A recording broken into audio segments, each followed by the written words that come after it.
Today I'm going to make Braciole. This dish I learned it from my mother-in-law. So the ingredient for Braciole, you have these thin slice steak. You know, don't really need a fancy one, but luckily this week I found it from Kroger. This is sirloin, so I bought 2 of them, and whatever the amount that you need. And you need Parmesan cheese, you need dry parsley, you need mint, and spaghetti sauce. The better they are, the better the Braciole you have. And 2 cans of tomato sauce. To go with it, I use bucatini. A bucatini is a pasta with a little hole in the middle, and they're thicker pasta. So, and also, to cook with the Braciole, I need a pound of Johnsonville hot Italian sausage. And to pre-cook them, I put it in the oven, 450 degrees. Just go ahead and cook them. And about 10 minutes, I turn them the other side to brown the other side. So for the Braciole middle, Braciole is like a little meat package. To make them, you need equal part of parsley. So I need ½ cup of parsley and ½ cup of Parmesan cheese.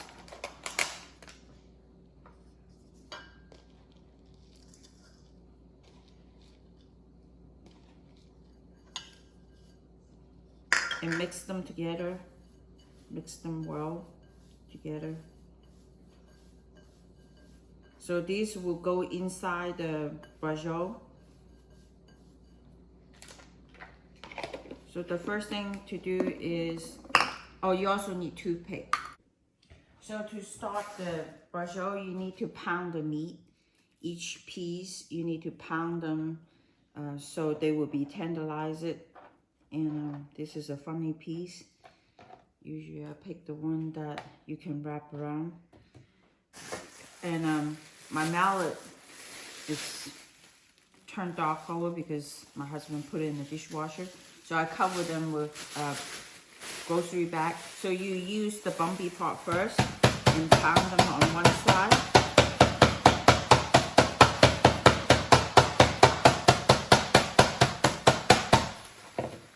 And then use the flat side second and pound on it again. You do the same thing for the other side. So this piece is ready. So I have many of them to do.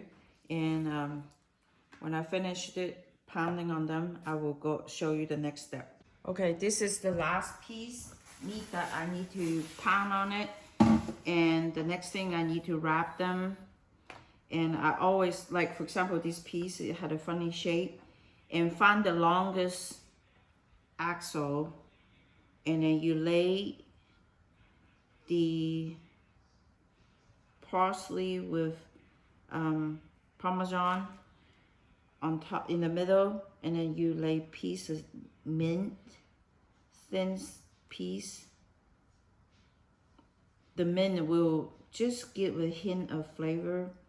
It won't be like significantly change the taste. It just gives that hint of mint flavor. And I figure, so after that, you wrap both sides first because prevent them leaking out.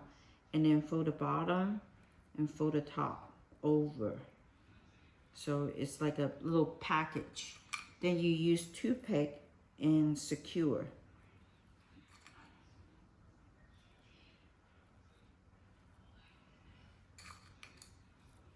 And I always get 2 packages of meat because one package I'm going to store the original meat. The other one is to store the finished product. And let me show you one more piece. And this one is the longest one. And I figure if I want to remain married the same guy, my husband, I better cook something that his mom, it's his favorite food that his mom cooked for him. So I learned it from her. She learned it from her Italian neighbor and how to make these. And then ever since it become my husband's favorite meal. So you don't need to overlap and then put too much. Just put one piece along the way. And you fold both sides first. So to prevent them leaking. And then fold bottom up. And then fold the top to the over. So it's like a little package. Like a little small package. These thin steak are pretty big. Usually I get them a lot smaller, round shape. So I watched my mother-in-law how to cook it. I figure I need to learn it. And if I want to marry, you know, my husband, I need to cook some of his favorite food from his mom. So I watched her how to cook it. And ever since, she's passed away like 2012. And ever since I've been making it. So you get the gist that I'm going to finish wrapping the rest of the meat. So I turn the stove on high heat. And I use this mild olive oil. Because I don't want to have a too high of boiling point. And cover the bottom of the stock pot. And wait until it's hot. Okay, the pot is start getting hot, and I'm gonna start sear the meat. I may have to use 2 or 3 different times to cook the meat because I may not have enough room for sear them. When you put it in, you need to season the salt and pepper.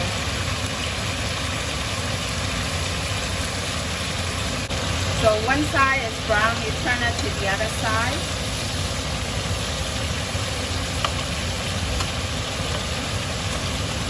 Very beautiful look. See, brown. Brown.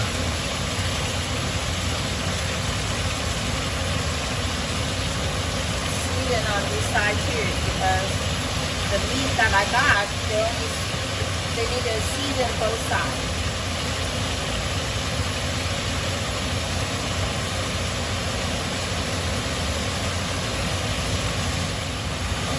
Turn it over again for the second batch. Deep brown.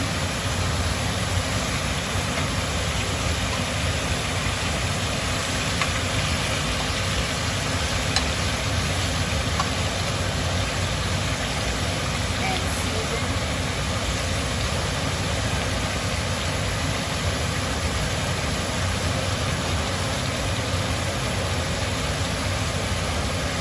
After the meat all brown, we turn all the meat to the pot.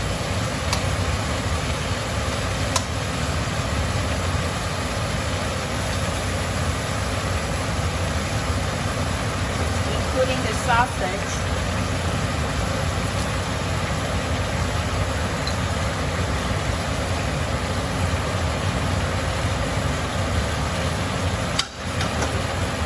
And put a jar of the tomato sauce. And 2 cans of tomato sauce.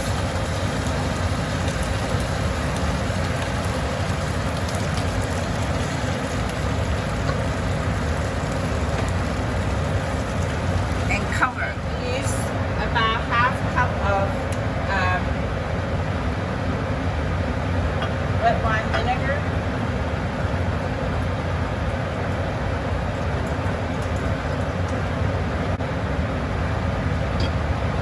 Get the last little bit of spaghetti sauce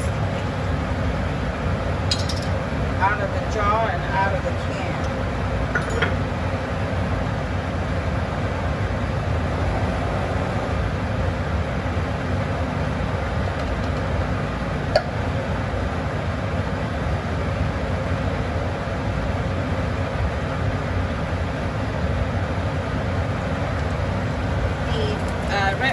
vinegar will help to soften, to break the protein down and turn it to medium-low heat.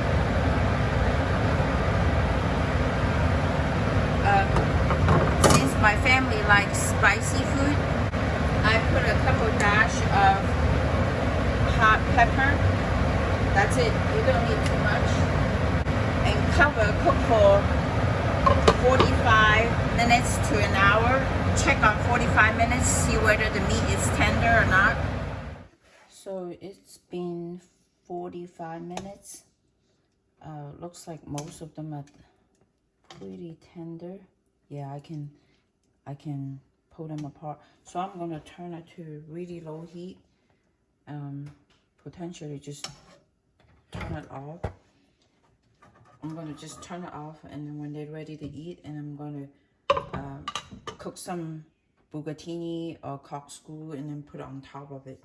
So I'm gonna just leave it that way right now, and when it's ready, I'm gonna warm it up and serve on top of the pasta. So you just grab some bucatini.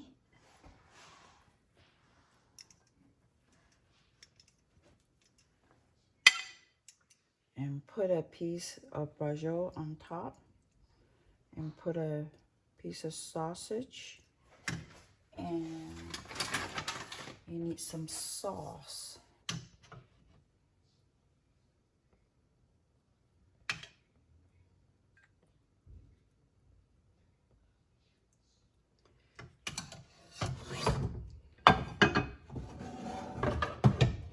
And before you start eating it, you need to remove the toothpick.